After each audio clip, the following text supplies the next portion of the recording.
ఒక చిన్న మంచి మాట ఏంటిదంటే, మనసుని మించిన తీర్థము లేదు, శరీరాన్ని మించిన క్షేత్రము లేదు, అంతరాత్మని మించిన గురువు లేదు, జీవితాన్ని మించిన గ్రంథము లేదు కదా.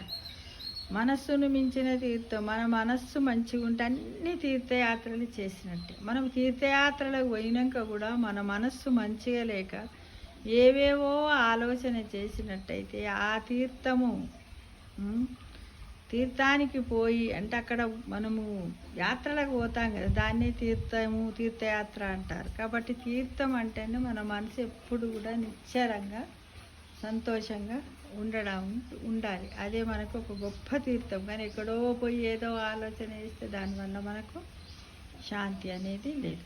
శరీరాన్ని మించిన క్షేత్రం లేదు. మన శరీరంలోనే మనకు అవయవ వ్యవస్థలు, అవి అన్ని క్షేత్రాలు అన్నమాట. అవి చక్కగా పనిచేసినట్టయితే ఇంకా చాలా అన్ని ఒక క్షేత్రము అంటే ఏంది? క్షేత్రం అంటే చాలా అర్థాలు వస్తాయి ఫ్రెండ్స్.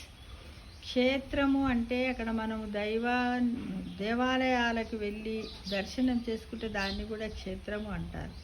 అలానే మన శరీరం కూడా ఒక క్షేత్రము లాంటిది. అక్కడ ఆ క్షేత్రంలో ఒకరే ఉండదు. అక్కడ కొన్ని దేవాలయానికి వెళ్ళైతే నవగ్రహాలు ఉంటాయి. అక్కడ ఒక ప్రత్యేకమైనటువంటి దేవాలయం, రాముల వారి దేవాలయం, శివుడిది, ఇలా అన్నీ కూడా కలిపి ఉంటాయి. 3-4 దేవుళ్ళకు సంబంధించి ఉన్న వాటినే మనం క్షేత్రం అని అంటాం కదా.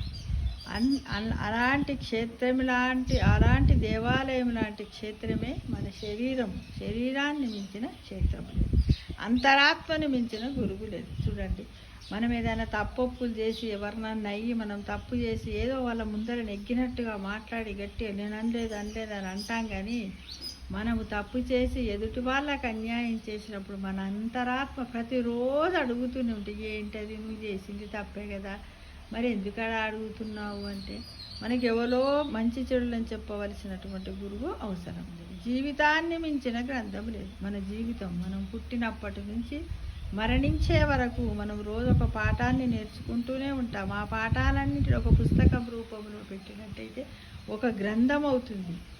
ఆ గ్రంథం అంటే మన జీవితమే ఒక పెద్ద గ్రంథము. కాబట్టి జీవితాన్ని మించినటువంటి మరొక గ్రంథము లేదు అనే విషయాన్ని మనం అందరం కూడా తెలుసుకుంటే బాగుంటుంది ఫ్రెండ్స్. ఓకేనా మరి?